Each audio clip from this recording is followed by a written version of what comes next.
Anim na bagong kaso ng COVID-19 ang naitala sa barangay poblasyon sa Arayat, Pampanga. Ang mga pasyente pawang nagmula sa iisang pamilya.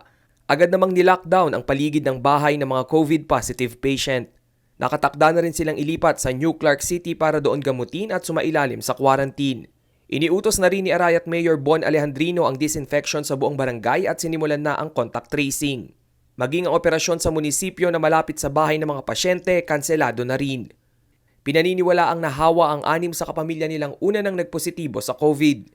As of January 20, 98 na ang confirmed COVID-19 cases sa Arayat. 17 sa bilang ang aktibong kaso. Rainiel Pawid, CLTV News.